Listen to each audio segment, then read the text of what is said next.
السلام عليكم ورحمة الله تعالى وبركاته. بسم الله الرحمن الرحيم. الحمد لله رب العالمين، وصلى الله وسلم وبارك على ختم الأنبياء وإمام المرسلين سيدنا ونبينا محمد ذي الفضل العظيم وعلى آله وصحبه وسلم. Alhamdulillah, in our sessions on the Tariqa al-Muhammadiyya, we're looking at the section on acquiring Taqwa. And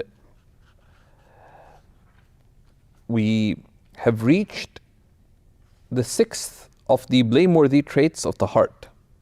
Right? The sixth of the blameworthy traits of the heart. Because the pathways of Taqwa are the human limbs. And the most essential limb is the heart.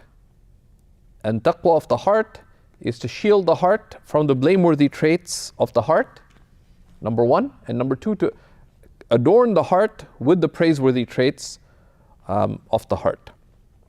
So we began by looking at kufr, disbelief, and the associated blameworthy traits. The associated blameworthy traits that arise from it. So we have disbelief, and we looked at its causes and manifestations. That's the first blameworthy trait of the heart. The second blameworthy trait of the heart is ignorance.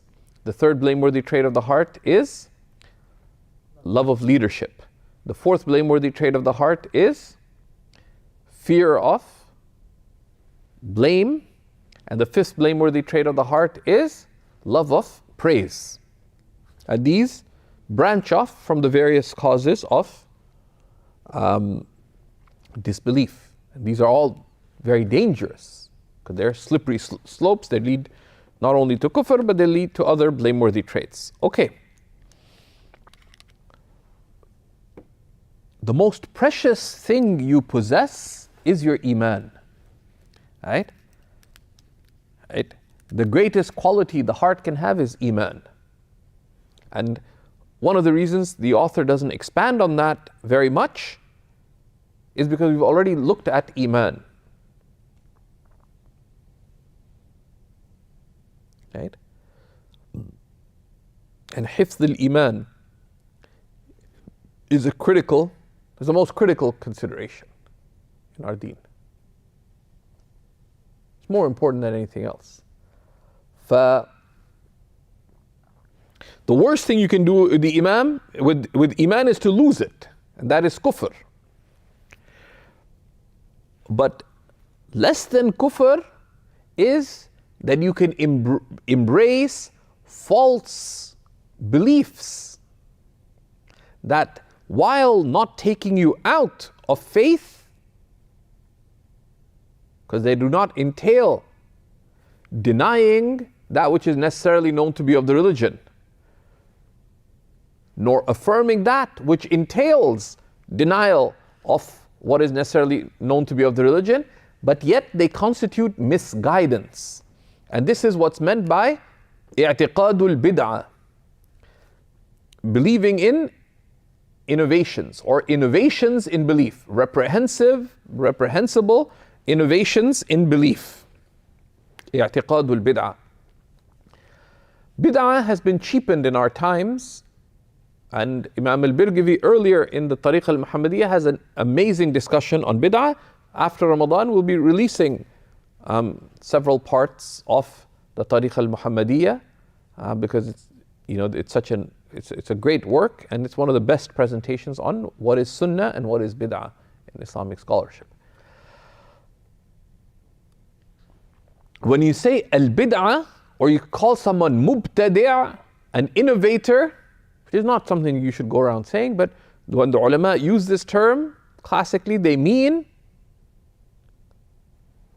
those who have misguided innovations in belief. Of course, not every position that is at variance with the mainstream misguided. There are details in Aqidah where there are the sound opinion and there are weak opinions. But they're weak, but it's not considered a bid'ah. That includes all that is within دائرة الخلاف المشهور بين الأشاعرة والماتريدية, the circle of opinions that are subject to اختلاف between the Ash'aris and the Maturidis, right? And great scholars like Sheikh Zada, the author of the Aqidah works, he has a treatise on the اختلاف between the Ash'aris and the Maturidis. Or al-Bayadi has an excellent discussion in Isharat al-Maram. And most of the differences between the Ash'aris and the Maturidis, where the Maturidis differ from the Ash'aris, there are some Ash'aris who said what the Maturidis said. And where the Ash'aris differed from the Maturidis, there'll be some Maturidis who said what the Ash'aris said. Because these are matters of nuances, none of them relate to bid'ah fil i'tiqad. And then there's individual opinions of individual scholars that they said, no, this is not a sound opinion, but it's not bid'ah. And these are subtle matters, right? These are high religious judgments that are more sensitive than giving fatwa related to human action. So he says, Imam al-Birgivi rahimahullah says, وَالسَّادِسُ اعْتِقَادُ الْبِدْعَةِ. The sixth of the blameworthy traits of the heart is reprehensible innovations in belief. Believing something as true which is misguided.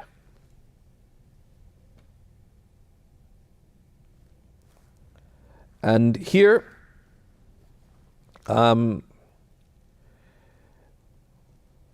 he doesn't expand on what is bid'ah, etc. But bid'ah in a general religious sense is that makhalafa sunnat al-Nabi sallallahu alaihi wasallam, that which goes against the sunnah of the Prophet sallallahu alaihi wasallam, right? Explicitly or in what it entails, right? So there is a sense of the mainstream, that's Ahl Sunnah. Those beliefs that go outside the bounds of Ahl Sunnah, they may be classified as bid'ah. Of course, if they go so beyond that they are a negation of what is necessarily known to be of the religion, they would be considered to be mukaffir, right? Kufr, which we've taken last few classes. And he says, now innovations, there are beliefs within the fold of Islam that are considered innovations. Broadly, there are two excesses from the mainstream, right? As Imam Tahawi makes clear in his Aqidah towards the end, right? That the straight path is a path of balance away from the extremes of excessiveness and remissness, right?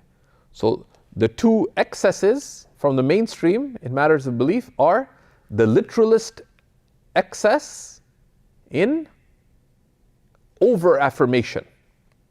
You affirm more than is affirmed by revelation. That's a problem. The literalist excess is over-affirmation.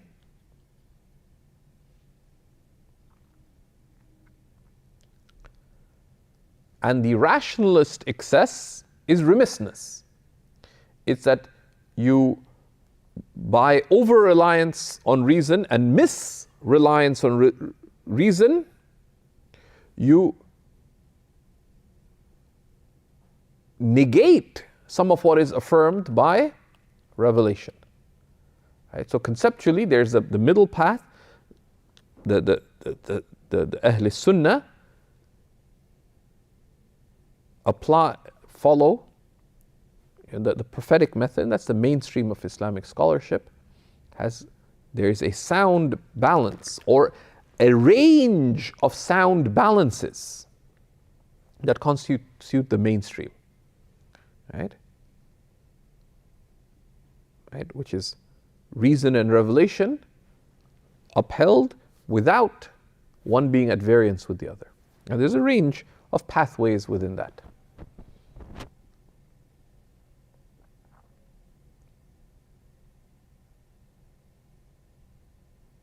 And then there are these two excesses. But the concern here is not identifying what is the bid'ah, but why does the bid'ah arise? Right? Why does bid'ah arise? And what we want to touch upon as well is that there are inherited innovations in belief. Right? What are the inherited innovations in belief? We have literalism, we have rationalism, and these, in most ages, one or both spring up because it's just part of the human temperament. There'll be people who are too literalist, there'll be two people who over-rationalize. And some people this extreme appeals to, and some people that extreme appeals to. That's just human nature. The forms they take are contingent, and they are what they are. But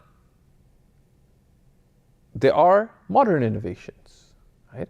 Which are also like the old innovations. Some of them come from over-literalism, other comes from over-rationalism.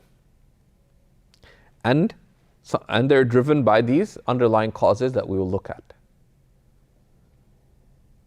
But these three causes that he'll tell us about innovations in belief, these are very important to appreciate, because just as we are affected by, some people get affected by the arguments of some of the other sects of Islam that remain within the fold of Islam. Even worse, if you get affected by a sect that is departed from the fold of Islam by denying something necessarily known of the religion, such as the finality of the prophethood of the Prophet ﷺ, right? Right? That's like someone saying, I'm Christian, but I don't believe in Jesus Christ. Right? It's like, I could say I'm a waffle, right? Because if words no longer have meanings, then anyone can say anything, right? I can say I'm German because I've been to the Frankfurt airport more times than I can remember, right?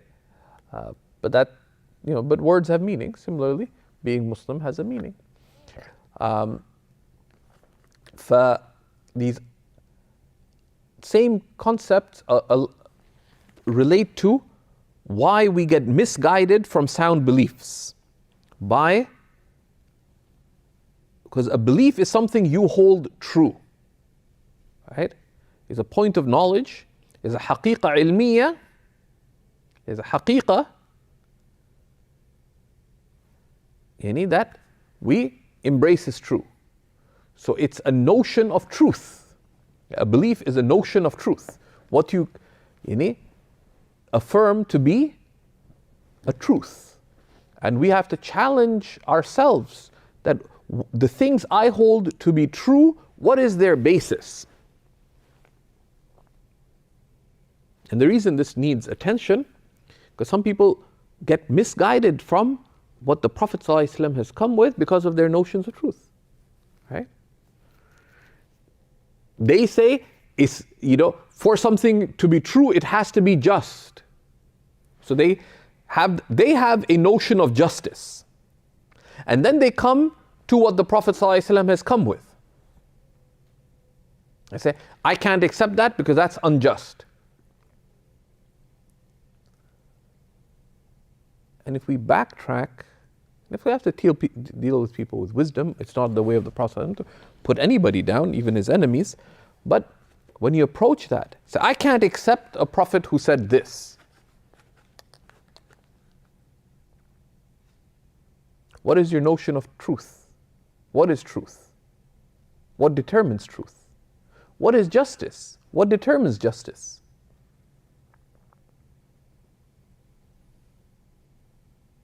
What is right? What is wrong? Right? And if you step back, that's why so many of the scholars say, that we have to sort of help, there has to be a construction of the way we approach reality. And Shaykh Hamza Yusuf Hafidhullah has talked a lot about that. And some people say, why do they concentrate on all these theoretical things? No, because they're pointing us to a direction, right? And people, the ulama who are thoughtful always said, no, what is your notion of reality? And that's the idea of metaphysics. And what is reality? Right? How do you perceive reality? Then what does it mean to know? What is real? Because if you don't know what is reality and what does it mean to know, then what does it mean for something to be right? What does it mean for something to be wrong? How is right and wrong determined? These are underlying our approach to everything that matters in our lives. Of course, most people don't think so much, right? So they need a framework. But the education we go through, and as the way Charles Taylor puts it, we are in a secular age. There's a head of one of the Christian seminaries in the US. She put it very eloquently. She said that secularism and its notions are in the water that we drink. Of course, it doesn't mean literally the water in the tap, but it permeates everything, right? And the values of secularism and materialism and its notions of what is truth, what is right, what is wrong, what is just, what is fair, what is good, what is bad, color our understanding of religion, revelation, the prophetic example.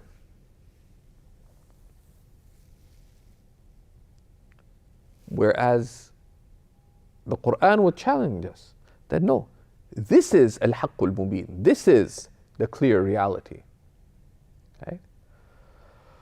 So we have to be wary of and anything, and practically anything that we hold to be true, we have to test. Being a sincere servant of Allah entails testing. I hold it, I think this is right, I think it's wrong. Why? We just ask the question, why? Why and on what basis? And then to have the humility to seek the truth, يعني من أهله على وجهه لوجه الله تعالى, right? To seek the truth from the people of truth, as the truth should be sought for the sake of Allah subhanahu wa ta'ala. Right? Because these values that we bring in to our our approach to religion, well, it has to make sense to me. No, because even at work, that's not how work works, right? You show up you show up for work and they say you need to do this. That doesn't make sense to me, you just do it your way. It doesn't work that way. Why? Because you are working. You are serving in a company. It has its rules, it has its guidelines, that's its framework. Now, your reality in this life is you have been created as a servant. You are here to serve. And they are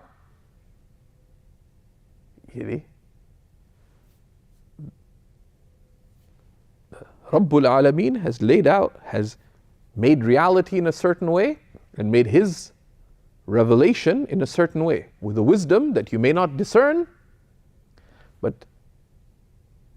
you must exercise the intellectual capacity to approach it. So a lot of causes of misguidance arise from what we bring in to our approach to religion. And these go back to three core things.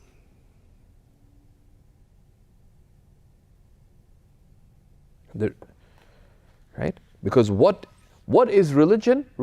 Like, we believe because there is a truth claim being made by the Prophet sallallahu alaihi wasallam that هذا من عندي هذا من عند الله رب العالمين, right? That this is from Allah, the Lord of the worlds. If you accept it, then you must accept what it entails.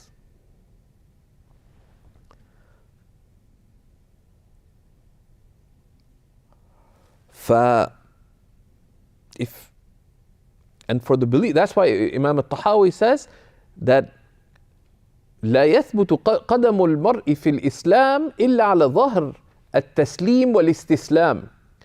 A person's feet will not remain firmly in Islam on the straight path except on the basis of acceptance and surrender. But not just acceptance like that no. You, just as your body bows and prostrates, your mind must come to know that this is truth and then bow and prostrate to that truth. Otherwise, misguidance would arise. What is the cause of bid'ah? Reprehensible innovation, we can call bid'ah fil i'tiqad, is misguidance. It has three causes. سببه اتباع الهوى, following one's whim. One's whim. Just because. Curiosity is a type of whim, right? Someone, you're walking in the bookstore, you see a book about transcendental such and such, and you pick it up just because. Looked interesting, looked cool, you grabbed some random book about such and such thing, that's hawa. You saw a course online on such and such Sufi poet by someone who has problematic beliefs, problematic practices. They may seem a perfectly nice person. That's hawa. Why? Because it seems so interesting. Okay? Going fishing on a Monday, would seem so much more interesting than showing up at work. But it's Monday, you show up at work. Okay? Similarly, and there's a lot of things more interesting than work, but you understand that you have a work in this life. Right?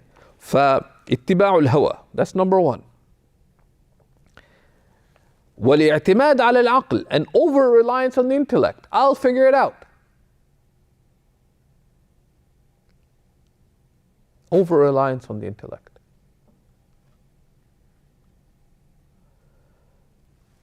And the opposite, and of course, والإعجاب بالرأي, with being impressed with your own opinion. Right? والتقليد. Right? And blind following without consideration. Blind following without consideration. Blind following without consideration. Now, at-taqleed is a tricky term, right? And the trick to understanding a lot of things in Arabic is to appreciate that the basis of the al in Arabic, the al, the definite particle in Arabic, broadly can be either categorical or referential. Right? And the categorical al could be lil jins or lil istighraq, right? Could be for the whole category, as a category, or encompassing all particulars. That's a categorical. Or it can be referential. And most usage of the al in the Arabic language, by default, the default assumption is, the starting assumption is that it's referential. So the word taqleed, people get confused. Because sometimes taqleed is used in a praiseworthy sense and it's required. Such as taqleed in matters of law. Except for a minority of believers in the whole history, right? Who are at the level of ijtihad, you have taqleed. You follow qualified scholarship. That is highly, not just praiseworthy, it is a personal duty that your actions correspond to the ijtihad of a recognized mujtahid. Because it's a divine command. So taqleed has a positive usage, right? But it also has a negative usage. Why? Because the L is referential. And Arabic is a language for the intelligent. Although TV shows may indicate the opposite, and there's some, it's like the shaitan puts together some of what comes up on Egyptian TV in Ramadan, etc. I don't have TV and I don't watch Egyptian TV in particular, but there's big controversy about this and that because the shaitan's chained in our physical lives, but he's let loose digitally. Right? There's a ghost in the machine. There's a shaitan in the machine, right? But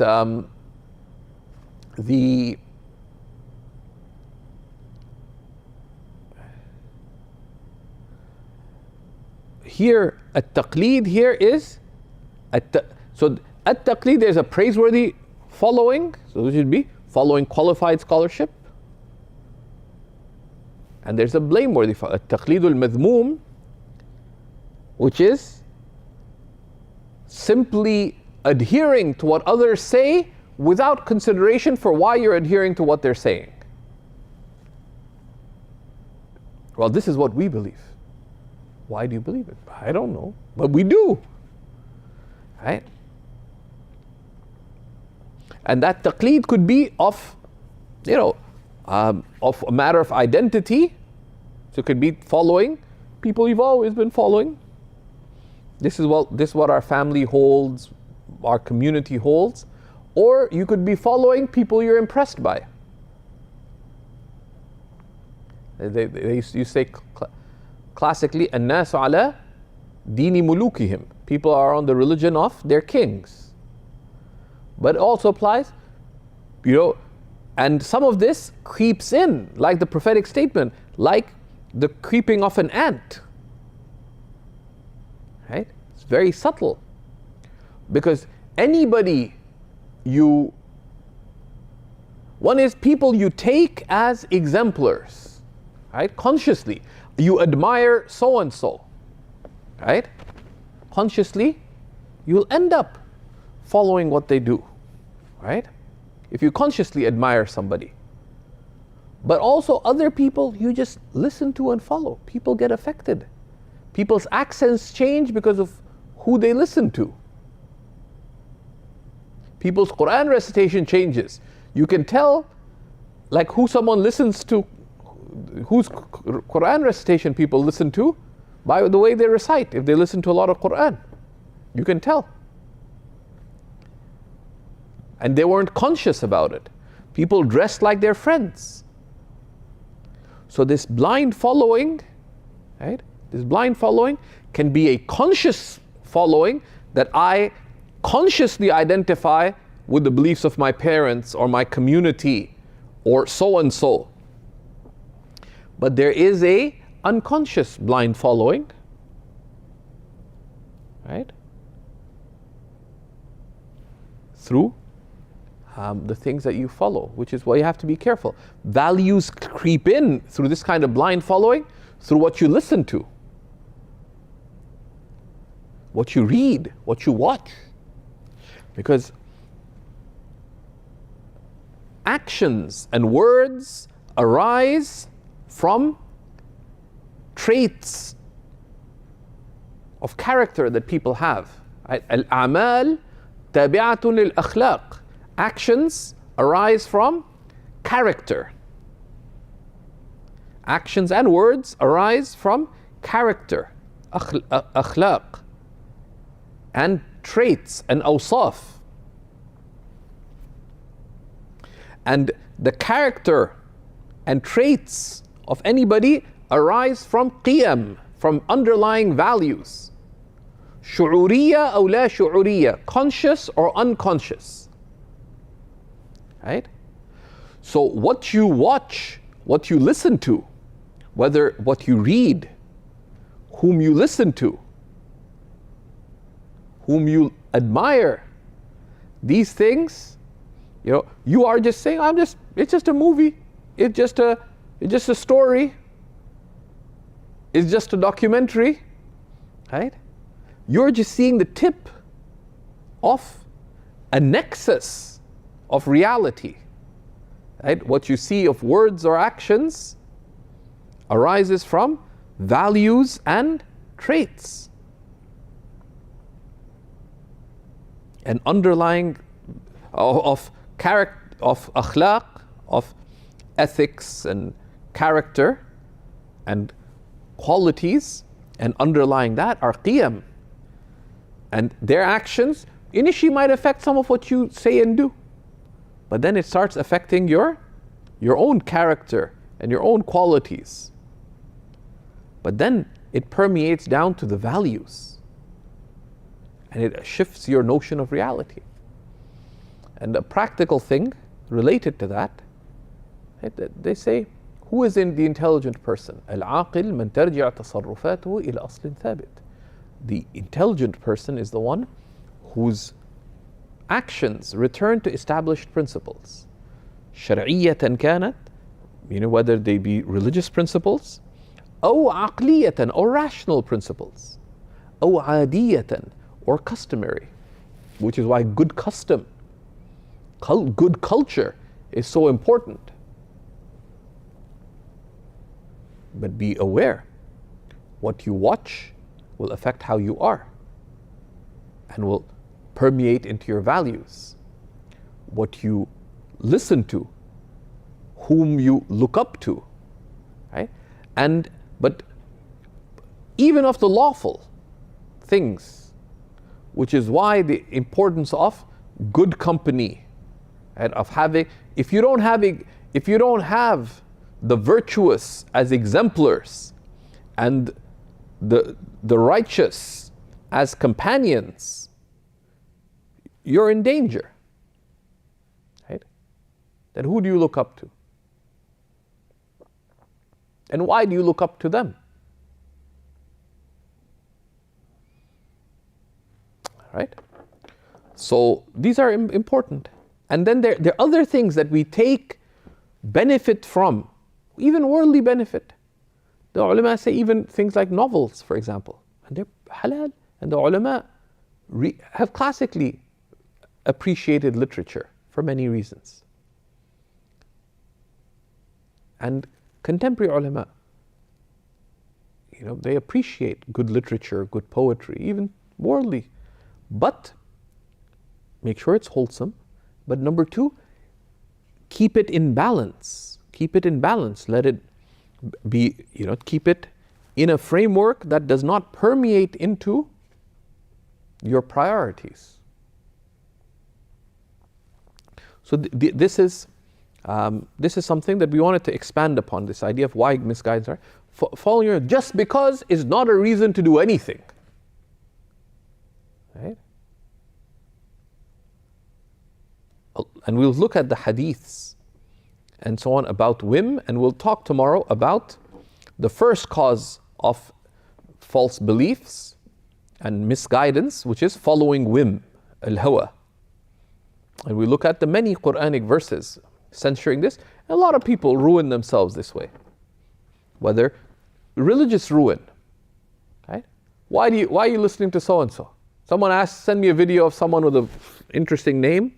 Said, is this allowed in Islam? I know this person exists. They have a funny online name. I know they exist. I don't listen to him. He's not a scholar. He's neither learned nor someone of clear benefit. There's people who are not scholars in our community, but they are at the forefront of doing good. So yeah, you listen to them because they have something meaningful to say of next worldly good or worldly good. We recognize both. Never heard a thing by him. Really?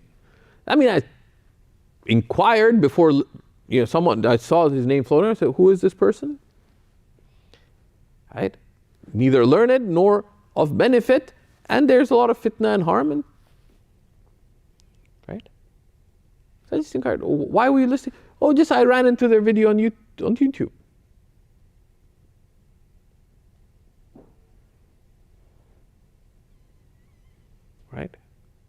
your iman is the most precious thing you have.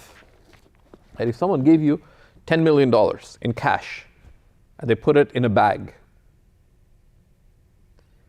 right? Would you go out? You have $10 million in a bag. And assuming the lockdown is gone, would you go just walk anywhere with a bag full of $10 million? No, because you got something precious. Right? Particularly, would you go to dangerous areas? No, because we value the $10 million. But you have something of infinite value, which is your iman.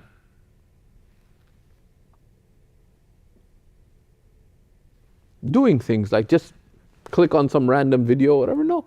احرص على ما ينفعك. Be avid for what benefits you. Know where benefit is and pursue it with purpose. And most people, if most religious people, we would advise, follow less, listen to less things online. Make sure it's beneficial. Make sure it's purposeful. Make sure it builds. Right? So this whim, even in the religious sphere, is harmful. Many people, they sort of become masters of, it's got MRSP, Master of Religious Special Programming. For years, there's a retreat, they'll go. There's this program, they'll go. There's this program, they'll go. But why? It's whim. Where did it get them in their deen? Nowhere. They're just going in circles. Well, as we say in the Fatiha, اهدنا الصراط المستقيم. Guide us to a path that is straight. It's a path with a clear goal and clear purpose and consistent pursuit in drawing closer to our ultimate purpose. And that purpose has levels, and we'll see. So whim is ruin, right? And it may not be immediate ruin, depending on the type of whim, but it's all harmful. It's all harmful. So we will continue from that. And sometimes the harm is manifest a decade, 2 decades, 2.5 decades, 3 decades after the initial whim. Right? Some people take a spiritual path. Why? Man, the sheikh's got such deep teachings. 20 years later, the person leaves. Why? I don't get inspired. Taking a sheikh is not about whether he's deep or whether you're inspired. It's about drawing closer to Allah. Is this a means to draw closer to Allah? Yes or no? Right? But it's whim, and sometimes takes time for its. So that's why beginning right is the key to everything else. Right? من أشرقت بدايته أشرقت نهايته. Whoever's beginning is illumined, it is it is pursuing the truth in a way that is true, with an intention that is true, then their end would be true, would be attainment. But whimsical pursuit, even of what is right, is dangerous. Right? So we ask Allah subhanahu wa ta'ala for safety and soundness. Wa sallallahu ala sayyidina wa nabiyina Muhammad wa ala alihi wa sahbihi wa sallam. Walhamdulillahi rabbil alameen.